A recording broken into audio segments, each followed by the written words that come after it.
Hi guys, this is Matthew of Tackle Marine. Right now, meron tayong veteran na bisita.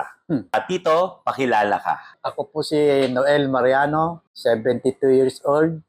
May tatay mo 72 na pala. No, dito, kasama ko sila, fishing. Actually, tatay si Tito, doon pa sa kabila bumibili yan sa dating pwesto ng tackle shop. Di ba? Na with si Daddy pa yung kausap mo. So mga kapanahunan. Kapanahunan. Actually, very good story with Tito, no. The last few years natin, actually may konting problem lang sa eyes si Tito. So, yung anak niya, sabi niya, Matthew, habang okay pa si Papa, sama natin lagi sa fishing. So, hanggang naging ampon na niya si Emerson. So, simula bata pa kasi si Tito, as ano niya is talagang fishing, no, Tito? Kwento mo nga, kailan ka nagsimula, Tito? Breakwater pa sa Luneta ba yun? Same kayo ni Popsi, ah. Doon lang muna. Kamusta nung panahon na yun, Tito? Ang ganda ng tubig ng panahon na yun. Dami nahuli. Usually, lapu-lapo hinuhuli ko eh. Tapos anong ano niyo, pain o rod and reel? Ano bang? Ano ko, hipon. Hipon.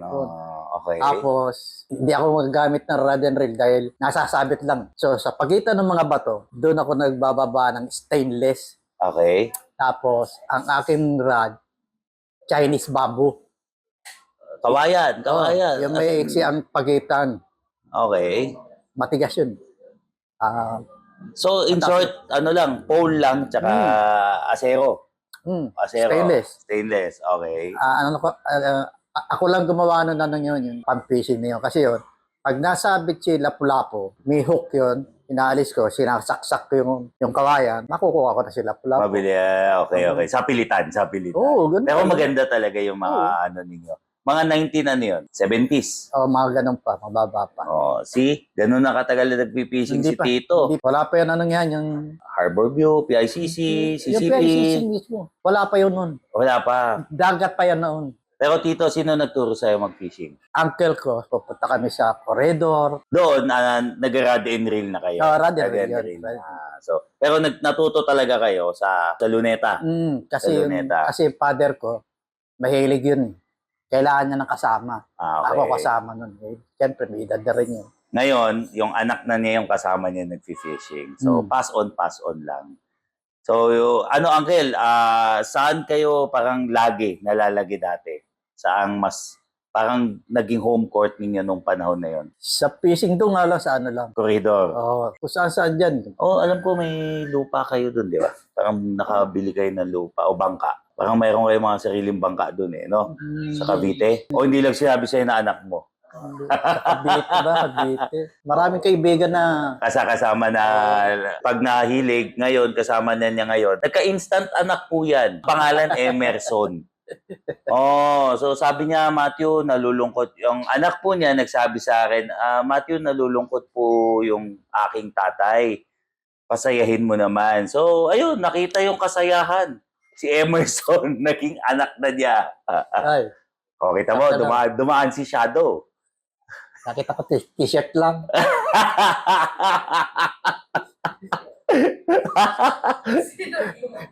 T-shirt lang dumaan, nakita niya yun. Nakita ko lang, tapos huminto eh. So guys, ganun talaga dito. Alam mo sa fishing, diyan ko lang makikita yung parang, alam mo yun lahat, kahit na anong pang-asar mo, it's only for fun lang. Wala yun. Tsaka yung pinaka naalala ko sa kwento nila, tsaka yung anak ko niya is, bumili ng hipon, next day, nakalaot na, hinanap yung hipon, nasaan tayo? Sa bahay pa ulit. Sa freezer. Sa freezer pa. Kasi mas gusto daw lutuin nila, kaya hindi nila dinala tayo. Diba? So, tayo, paano mo na ituro sa anak mo yon? Yun na lang yung pinaka-question ko. Ano ba yun? Nag-ano lang kami sa Batangas. Swimming lang ng mga bata. Bakasyon lang.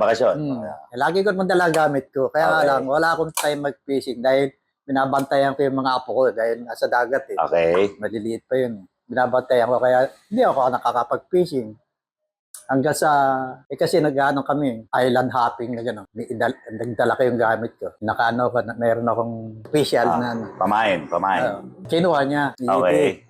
Di na to. Habang tumatakbo si Bangka, nakagatan. Kinagatan. Nakagatan. Ayun na yung pinakamahal na isda na nahuli niya. Hindi nahuli yun. hindi na nahuli yun. Tumalon lang yun. Kasi hindi niya na-hook. Okay. Hindi pa siya- Hindi pa sanay. Hindi pa sanay. Hindi pa siya alerto eh. Ah. Sabi ko, kung pinitik mo yun, huli mo yun. Hindi, hinatak lang pa eh. Ganyan, ganito. Yun, simula nun. Wala na. Siya na yung nag-iaya sa'yo. Nagbibili na ng gamit. Yun na yung pinakamahal na experience. Di ba? Pero masaya ka naman tayo kasi Siyempre, may nakasama kang anak na nahilig din sa hilig mo. Di ba? So same with daddy, yun din naman yung sinabi niya. So may yung iba mong anak, hindi nahilig. Wala. Iisa lang yung nasiraan na ulo. Ng mga panahon na yun, mga nag-aaral, ganyan. Nag-aaral tayo? No. Si Sure? Oo, nag-aaral yun. Yun isa, nasa abroad na. Kwento mo yun sa Caravaggio. Anong kwento nun? Okay. Ito, interesting. Corridor, okay. From Cavite kami, Nobeleta, ang bangka nun, kasi alam itong ganit, yung balakang sa bangka. Maliit. Oo. Okay. Ganyan lang. Pang ilang tao yun? Tatlo Dalawa? lang. Dapat usually, dapat pag isang tao lang yun. Okay. Yung bangkero lang. Okay. Bangkero tsaka ikaw? Hindi, yung pinakabangka, tsaka yung bangkero lang. Ay, ganun, nakaliit. Oo, ganun lang. Ngayon, sinakay lang kami ron. Fishing kami. Pagdating ko ron sa Caravaggio Island, sa medyo malapit na sa corridor, huminto kami. Okay na, ang ganda ng mga kagatan. Okay. Bigla ako Trolling. Bigla ako nahihilo. Nagsuka ako. Sabi ng bangkero, baba ka na muna dyan. Okay. Ano lang yun kaprasong bundok na... Tapos batuhan ganyan. Andun lang ako. May dala akong gamit, may dala akong soft drinks, at isang biscuit. Iniwan ka talaga? Aniwan. Hindi ganun. Wala, hindi ka makahuli, puro batuhan yan. Okay. Pag may dadaan barko, katingin sa akin mga tao. Maya-maya, lahat ng tao nandito na sa gilid, tinitingnan ako. Iniisip nila kung paano ako napunta roon. Kasi wala namang ibang bangka. Nagmukha ka palang islander, no? Island boy. Pakaway ka, why? Pero iniwan ka dahil nahilo ka. Nahilo ka lang, tapos binalikan ka lang. Nagsuka ako tapos binalikan na ka. Bakit saan nagpunta yung boatman? Nag-fishing sila. Lang, gano'n. Nag-fishing sila ng pinsan ko. So guys, normal lang yan magsuka, mahilo. It's part of whatever. Kahit matagal ka na sa fishing, minsan hindi talaga, Kasi excited. Hindi nakatulog. Hindi ako nakakapag-almusal ng mayo. Almusal, okay. Di kulang sa tulog, kulang sa kain, sobra sa kain, or talagang hiluhin ka. Wala kang magagawa. Ngayon, kokote hulin nila. Nung bago kami muwi, yung bangkero, ayaw pumayag na wala kaming uwing isda. Magandang husda. Pinunta kami, breakwater. Nag-i-itcha siya nung hook. Okay. Gano'n siya Trolling ba? Hindi, may inaano siya, may sinasalat siya Okay. Kasi hook na yun Tahuling ganyan. Dalawang bubo ang tawag. Yung trap ng isda. Okay. Bubu. Okay. Yun, daming laman. Tapos, sa isang bato kasi ng dalawang bubo makukuha mo. Okay. Naka-apat na kami. Marami sabi ng pisa ko, halika, tama na yan. Cavite pa lang yun, Cavite. So, talagang maganda pa talaga yung mga... napakaganda ng tubig. So, ano ba yung masasabi mo ngayon, Uncle? Kasi ngayon, alam mo na, kailangan na natin lumayo. Wala pa tayong mahuli. Diba? Lumayo kami isang beses. Saan ba tayo, Subic? Subic kami. Lumayo kami. Ang laki ng lahat yan dala namin, yung dalawang Okay. Ano na uli? Ang lakas ng wala kaming huli. Alam ko yun. Ang lakas ng hangin. Hindi ba kinaya ni Dean yung bigat, Wala akong ginawa, kundi subukan rin. Lipat-lipat yung boat namin. Naghaharap ng cover. Miski anong cover gawin namin. Malakas talaga yan. Ito mga ganito lamesa, nagtatalsikan yan. Lumilipad. Oh. Pero yan yung masasabi mo, Tito, na kapag fishing talaga mararanasan mo. Pero masaya. Oo. Bakit? Kasi yun ang gusto mo Yun ang mo Yun ang ako ibabamula ako sa dagat na ganyan. saya ka na. Maapaka ko lang yung yung tubig na nasa buhangin ako, may hawak akong Beer. fishing rod. Ganyan. Makabato-bato lang ako. Masaya na ako, Masaya miski na. walang huli. Pero si Tito lang yung nalaman ko, kunyari alam niya may fishing next day. Maglalasing pa rin ng gabi. Hindi naman naglalasing. Hindi naglalasing, pampatulog. Talagang inam lang yun. Pampatulog, oh. 4 na bote. 4 na bote lang. Dalawa pala, Amer. Totoo ba yun? Totoo ba yun, Ebe? Dalawa lang. Sinungaling. Nahinto sa 4, ah. Pero at the end, Tito, sa akin lang, it's very happy to see Tito with anak niya. Lagi sila magkasama, father and son, di ba? Yun yung pinakamasaya. Until now, kaya nga sinasabi sa akin lagi ng anak niya, na parang, uy, si Papa humina na yung eyesight. Kaya habang kayang-kaya pa, isama sa fishing, di ba? Kasi memories, di ba, Uncle? Hindi na nabubura yun kahit mahina na yung paningin ng mata ni Uncle. Naalala pa rin niya, di ba? So, Misi malabo ang mata mo, sasalatin mo yan. Makapaglagay ka lang ng pain. Tsaka di ba, huwag ka mag-alala. Si Emer lagi na sa tabi mo. Huwag ka mag-alala. Si Hindi Emer. naman ako iniiwan. Ha? Hindi ka iniiwan. Din nga lang may pagka ano. Napakabait. Ha? May pagka Wala. Ay, bawal na naman. Bawal. Pa-erase. Natural yun. Natural. So anyway. Ha? Ano next? Nalakito ka anong kwento doon, Uncle? Hindi ako yung kasama nyo nun. Ayun lang ko yan, boy. Yung nag-type ko ito. Oh, I see. Ayan. May next kwento si Tito. Subic. Okay, Subic. Subic yan. Kasi meron certain area dyan na doon ka lang pwede mag-fishing. May nadaanan kami. Yung pinsan ko, magaling yun. Choy dito. Daming isda rito. Okay. Yung Jackstone ba yun, ano? Yeah. Yung Nasa gilid. sa gilid niya, yung Jackstone na bato. Sabi ko, paano tayo babato dyan? Okay. Diyan, napakarami. Okay. Parang yung kasiko yata yung sinasabi ninyo. Tsaka huliin tayo rito. Hindi pwede pumarada rito. Sabi ko, sige, parada mo. Alisan natin ang gulong. Para-paraan lang. Para kunyari, Flat. nagpapagawa. Okay. Dami namin huli. Dami namin huli. So alam ko umover the bakod kayo doon. Oo. Kung di pa lumuso yung isang pisang ko dahil nasabit, kunin mo, may huli yan. May huli. Bumaba. Puta, pinanonood pala kami ng Ng Coast Guard. ng gwardiya. Dumating na. Sir, bawal po maligo dyan. Hindi po kami naliligo, nagpipishing. Sir, bawal din. Kasi nasiraan po kami, hinihintay lang namin yung gulong. Ganyan. Kanina pa namin kayo pinapanood. Dumami na kayo nagpipishing dyan. May kasama na kayo. Oo, kasi sinundo na yung tatay ko eh. Ando siya sa taas, sa buulan. Di panahon pa ng ano yan, ng kano. Hindi na. Ito na. Recently na. Okay lang. At least masaya kayo. Dami na yung huli. Sinare na lang din yun. Tuwan-tuwa yung tatay ko. Alam mo guys, this one, ito kaya namin to ginagawa, tong YouTube page or YouTube channel, whatever, is for the diaries din ng mga anglers na, alam mo yun, next time mapapanood ng anak nila, mapapanood ng kaibigan nila, di ba? So it's quite, yan tag sa ganyan, parang diary talaga nila yan next time. Diba? Tay, ang daming kwento, di ba? Kaysa kung saan mapunti anak mo, turuan mo na lang mag-fishing. Turuan mo mag-fishing. Isama na lang mag-fishing, no? Oo, fishing. Saan mo unang-unang dinala yung anak mo ulit, tay? Sa GT? Saan? Anong lugar? Batangas, sa Leia. Sa Leia. Yun. Tapos next week, nagbibili na ng gamit yung anak niya. Pagka-uwi namin dito, bumili na. Doon sa inyo. Hindi. Meron siya munang dinala. Kwento niya. Tapos bago tayo lumipat dito. Kanino ba yun? Sa kabilang tindahan. Kaya sa inyo nga rin yun. Hindi. Sa iba.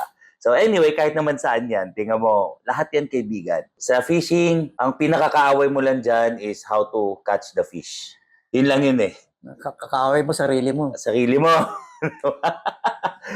So guys, ako, yun lang natutuwa lang. Ang daming story ni Tito. For sure, ang daming Ako, napakarami. experience. Napakarami. Tanong ko lang, Day, tumatakas ba kayo dati kapag nag-fishing kayo? Hindi na. Nagpapaalam. Nagpapaalam naman. Kasi yung tatay ko tumatakas eh. Kasi yung nanay ko, lagi rin kasama yan. Supportado. Oo. Supportado. Binabantay niya yung tatay ko eh. Marshalo, nag-fishing ka rin. Ako. Paano kayo nagkaka-fishing nun? Paano kayo nag-fishing pala, in short? May pasis ako eh. Wala problema sa akin. Oo, di ba? Wala, Para-paraan talaga. wala problema sa akin yung sita-sitang puli, Sita. sundalo. Well, fishing naman eh. Wala naman tayo ginagawang ano eh. Di ba? Hindi kasi may mga arroganting ano eh. Na madaling araw. Soldier. Sa Quiapo kami namimili ng pain. Fine, okay. Kasi buhay dun. Doon lang. Tapos, ewan ko kung alam niyo yung tinapay na bitcho-bitcho, kung tawagin. Picho-picho. Naharap pa yun. Okay. Parang pilipit na may asukal. Okay. Malutong sa labas. Malambot sa loob. Makunat sa loob. Makunat. Yun ang baon Tapos namin. saan kayo dumidiretso? Doon na sa, Cavite, hindi, dito yun sa, panahon ng Marshalo yan. dyan sa, Luneta, sa breakwater. Breakwater. Talaga, alam mo, feeling ko talaga sobrang ganda nung, actually naabutan ko na dito yung breakwater kasi yung lolo ko mahilig ano. Alam mo yung Chinese, ano mo yung mga exercise, di ba? Pupunta Luneta. Tapos lalakad-lakad, sasama sa mga, marami. di ba? Dati yung marami. Siyempre, bored na ako. So, ang gagawin ko, punta ako sa breakwater, fishing. Ang nahuhuli ko na lang doon, yung gagaong lang. Nung panahon na yun. Then, that's it. Wala na akong naabutan. May talakitok, pero pag nakahuli ka doon ng talakitok, Tito, na eh. Parang kang nanalo sa loto ba? So, yun lang inaabutan ko. Pero for sure, si Tito at saka sila Daddy. Kung sino man yung mga kasabay nila Daddy nung 70s or 80s, for sure, sa kwento nila, doon lahat halos sila nagsimula na mag-fishing. Naggabi kami ron. Okay, Gabi. overnight fishing. Pumili tatay ko ng mahabang buho. Okay. Tapos, stainless din ng nun, ang linya. Okay. Ganun ka ron. Bumili kami ng, ano tawag ko, yung lampara, yung ilaw. Okay, yung gasera. Meron kami na. Parang maganda pa yung huli ninyo doon, ng gabi. Ang maganda huli ron. Si tatay ko lang nakahuli ng magandang kalatang. Kalatang is lapu-lapu. Kapag malaki, kalatang na. Yung pula, pinakamalaking bunga ng lapu-lapu. Parang parang gulayat. Parang ganun yata. Parang ganun yun, kulay-pula yun. Kulay-pula. Brown. Tapos yung pinsan ko naman, nakahuli siya ng yung mahabang lapu-lapu na batik-batik. Spotted na Kaya nga lang, honeycomb. naglakad kami. Sa breakwater, lakad kami. Lubog na yun Lubog na yun. Lusong yun. Lusong. Talaga lahat gagawin mo dahil sa fishing lang. Pero masaya. Ay, walang kasing Oo. saya. Diba? You get fresh air, you bond with your family or friends, tapos siya pinakamasaya doon yung kain. Wala nang pili-pili kain doon eh. Kasi kami, pag umalis kami, luto na pagkain. Adobo lang naman eh. Kasi hindi napapadis. Adobong Baboy. Ano yan? Ay, di ba? Yun yung pinakamasaya. Pag pagod ka, kasi early in the morning, tapos kung pagod ka, sarap kumain, tapos fresh air, di ba? Ando ka sa breakwater, may mga nangunguha ng tahong. Bibili ka lang. Tapos paano yung lulutuin? Sila na magluluto nun. Papaluto Bahala muna. na sila. Bahala na nga bayad na ito. Dahil kilala na nanay ko doon. So, Tito, last message for whatever, mga batang magsisimula or ano ba masasabi mo sa kanila? Sa mga batang magpi-fishing o Magsistart. whatever, mag-start. Napakasarap mag-fishing pagkasama nyo ang magulang nyo. the best. Oh, coming from a magulang na kasama ang anak lagi. Oh. Kasama, pamilya. Kasi ano yun eh, double lakad na yun eh. Isang fishing, isang pasyal. Banding ba? Oo, banding. Tapos yung pasyal na yun, napaka-memorable nun dahil kasama mo yung bata eh. Hawak-hawak mo sa tabing dagat yun, panaliliguan mo. Di ba? Yan ang mga Ilan taon ba, Tito, si anak mo na nasama mo?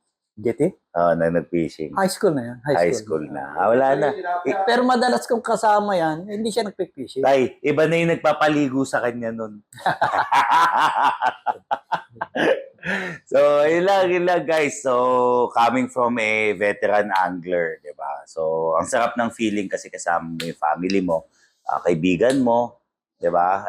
Memories talaga. As in, yun talaga yung pinaka-the best doon. Yun ang Yung kwento yun ang main ingredient ng ng mga fishing lakad, no? ng lakad. Yung Lahat na, Tito. pagkakasama kayo ng pamilya. Sa akin ha. Sa akin. Yes. This naman yung mga ginagawa natin is basically ma-share din natin sa kanila yung ano natin, yung experience ba natin. Tapos kailan na lang yung pag nagpe-fishing, kailangan umiinom. Pero maganda nun, Tito, kasi pag umiinom kayo, kasama ninyo, yung anak ninyo, Kasi umiinom din. lahat yun. Banding pa rin, di ba? Basta hanggang 4 lang. Hanggang 4 Pero Tito, may huli man o wala. Ay, Okay lang. Hindi pinag-uusapan yun. Hindi pinag-uusapan. No? Walang yabangan, walang lamangan, di ba? Michelle, lumaot ka ng malayo-malayo at wala kang huli. Walang problema. Walang problema. Happy lang talaga. Mag-iingat kayo. Take care. Take care. Lang. So, anyway, this is Matthew of Tackle Marine saying God bless and do catch and release. Okay. Bye!